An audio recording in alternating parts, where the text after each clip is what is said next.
Do you want to live in one of the hottest suburbs in Minneapolis? No, you probably don't. Let me explain. My name is Jadde Rowe with the Living in Minneapolis Suburbs team, your Minneapolis Suburbs real estate resource. I get on hundreds of calls every year with people who want to live or move to some of the most desirable areas in the Minneapolis suburbs. But the thing that's interesting is that those spots are not usually where our clients end up in. So today I want to talk about the neighborhoods where they actually want to live and then where they actually end up, so you can decide for better or for worse where the best suburbs and neighborhoods are for you.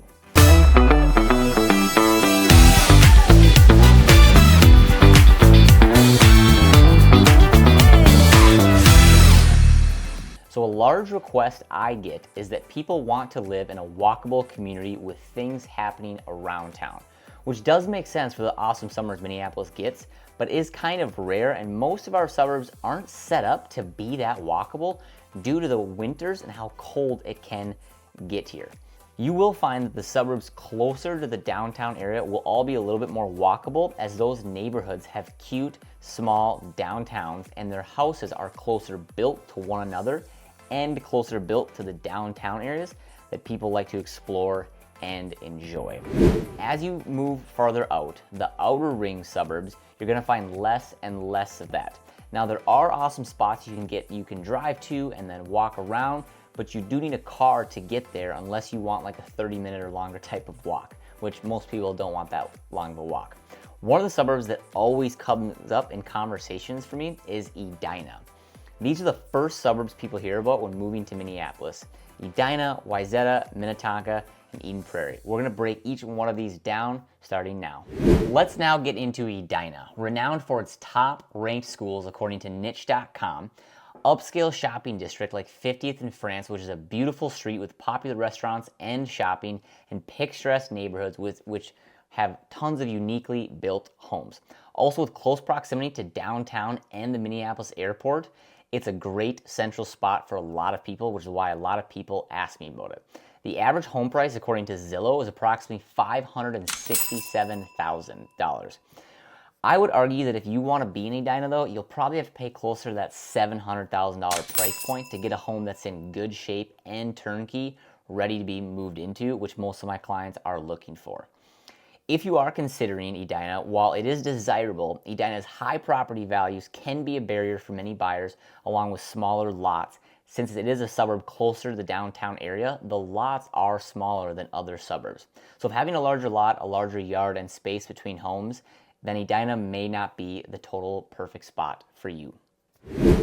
The next suburb after Edina that always comes up is Wayzata. Wayzata offers luxury lakeside living, excellent schools according to niche.com, and a charming downtown area with boutique shops and dining with great views of Lake Minnetonka.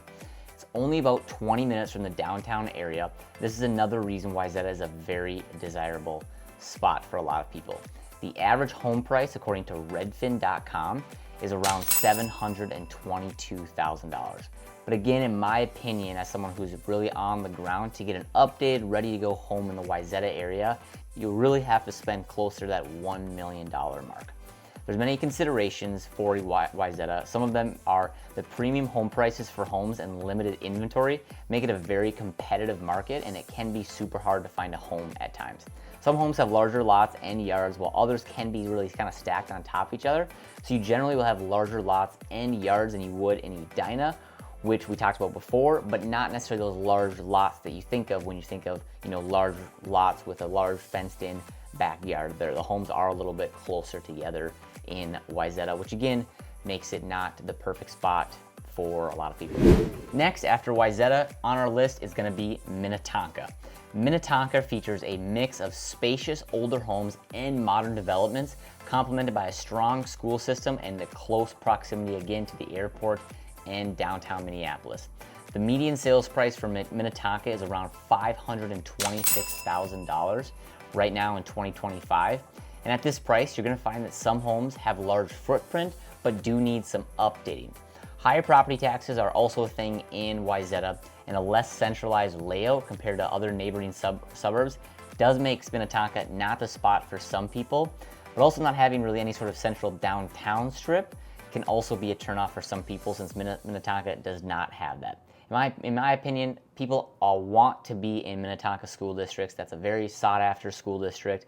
You know, it does rank very high on niche.com.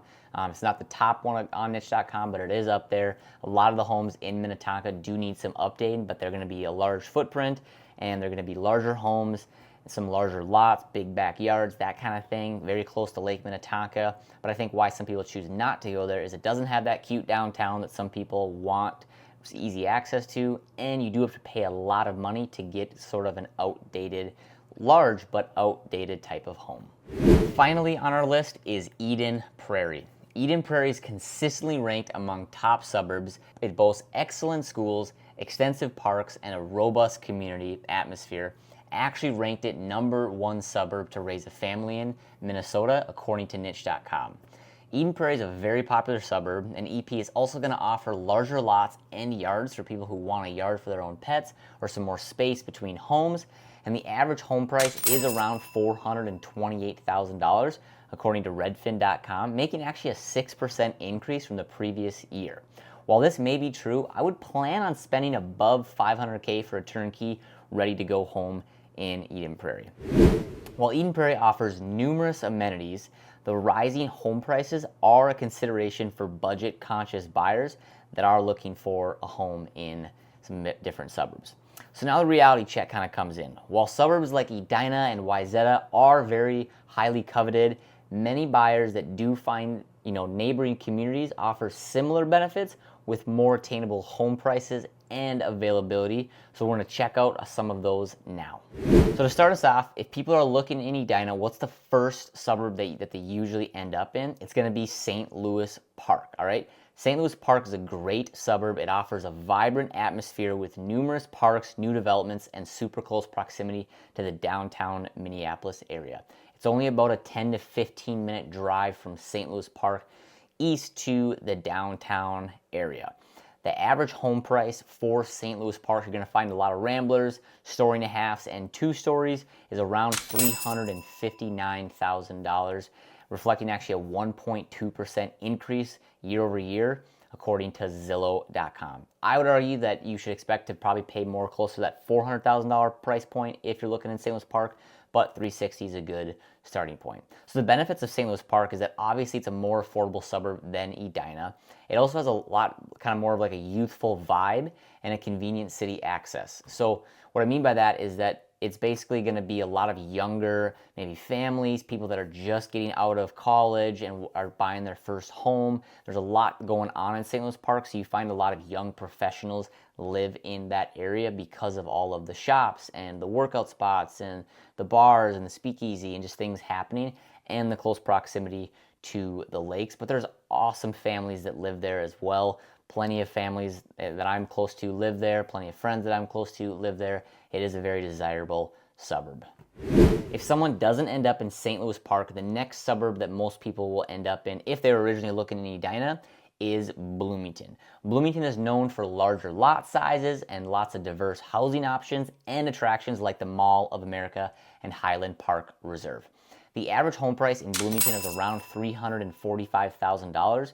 According to Zillow, I would again say you're probably more looking at that $400, maybe even $425 price point to get a solid home there, but $345 is a good starting point. It does offer a balance of kind of suburban tranquility and urban amenities, and often at a more accessible price point than like in Edina. And what you will find in Bloomington is that kind of more of the west side, closer to Highland Park, those homes are more expensive than the east side of Bloomington, which is closer to the airport. And the reason being is that you get a lot of airport and plane noise that causes less demand on the east side compared to the west side, which is super close to that Highland Park Reserve, which has skiing, both cross country and downhill, and tons of just trails during in the summer for people to explore. So it's a super popular area for people if they're looking to move into one of the awesome suburbs. Quick break on this video. If I can help you guys make a move, if you're already living in the Minneapolis suburbs, or if you are relocating from a different state, I would love to be your real estate resource. I grew up in the Minneapolis suburbs. I know it like the back of my hand, and I am a full-time realtor. I love serving people, so reach out to me anytime. I would love to get on a phone call and see how I can help you. All right, enough of that, we'll get back into this video right now. So if Wayzata is not for you, most people that I find that are looking in Wayzata end up in either Plymouth or Maple Grove. We'll start with Plymouth. Plymouth is a fantastic suburb just about 10 minutes north of Wayzata. It features top-rated schools according to niche.com. Wayzata is the school, and it's ranked as actually #1 in the state that serves a portion of both Plymouth and Wayzata. And again, Plymouth is going to be just north of Wayzata by about 10 minutes, and you're going to find tons of kind of things going on here. There's dog parks, there's a Lifetime gym, there's a community center, there's coffee shops, there's restaurants, there's walking trails. There's a lot going on in Plymouth, which makes it a very desirable neighborhood. The average home price in Plymouth is around $532,000, actually a 5% increase from last year according to redfin.com. I would tell you that you should plan on spending more closer to that $600,000 to get a really solid home in Plymouth, but $532 again is a good starting point. Again, the benefits of a Plymouth over a Wayzata is going to have kind of a similar education quality because you're going to still feel like you're in the Wayzata school district because part of Plymouth is in the Wayzata school district and part of it is not. And you're going to have just more housing options compared to Wayzata. The homes are, bigger, not necessarily bigger, but they're bigger lots. Some of them are pretty big or the size is very similar to Wayzata. However, you're going to have bigger lots. You're not going to be stacked on top of each other as much, and you're going to maybe not have to spend as much as you would in Wayzata or in Plymouth as compared to Wayzata. But if Plymouth is not for you, the next suburb that I find people move to is Maple Grove. Maple Grove is about 10 minutes north of Plymouth. We're now talking about 20 minutes, 15 minutes from Wayzata. And Maple Grove offers lots of newer housing developments, a thriving shopping and dining scene, and extensive parks and trails like Elm Creek Park Reserve. It also has very highly ranked schools, as according to niche.com, it was actually ranked number 18 in the state for a public high school. And the average home price in Maple Grove is around $404,000. I would tell you that you should plan on spending more closer to that $450,000 range if you're trying to find a very turnkey, ready to go home in Maple Grove, maybe even closer to $500,000. But Maple Grove is a great spot. You have the shops at Arbor Lakes, you have the Elm Creek Park Reserve, you have lots of coffee shops, restaurants, you have Central Park that offers ice skating in the winter. It's a very popular suburb that continues to get more and more popular, and it is at it is a more affordable price point than Wayzata, even though you're only 20 minutes from Wayzata and can still get there if you'd like for a date night. Next, if someone was originally looking in Eden Prairie or Minnetonka and can't find what they're looking for, a lot of those people end up moving to Chaska or Chanhassen. It's going to be a little bit of a quieter setting out in Chaska and Chan, which you're now about 35 minutes from the downtown area, only 15-20 minutes, if that, from Minnetonka or Eden Prairie. The average home price is around $515,000 according to Zillow, which I do agree with. That is basically a good starting point for a home in those areas. You're going to find homes that have more space and more of like a serene environment that has more landscaping and more woods and just a little bit more of that kind of urban feel versus more of that downtown hustle and bustle. So if you're looking for more of that urban feel that has some farm fields and some neighborhoods kind of in that sort of environment, Chaska and Chan are great spots. They have a great golf course out there, Chaska Town Course, that's super popular, and there's lots of shopping that's still out there. It's not like you're way out there where there's no shopping. There is a Target, there is Hy-Vee, there is popular restaurants. They actually have a curling center down there too called the Chaska Curling Center that I've been to, which is a super popular area. So Chaska and Chan, love that suburb. It's kind of more of a southwest suburb, 40 minutes from the downtown area, probably 35 minutes from the airport. But people that don't find what they're looking for in the Minnetonka, Eden Prairie end up moving more towards that Chaska, Chan, even Carver at times. And they're usually able to find a little bit more bang for their buck and get into the home that they want. And some additional bonus value if you've stayed along this long on my video. I appreciate that. A slept on suburb that most people maybe don't talk about enough is Shakopee. Shakopee is located just 35 minutes from downtown and is close proximity to Eden Prairie. It has lots of restaurants as well as Canterbury Park horse races and Valley Fair amusement park. This suburb is honestly super popular.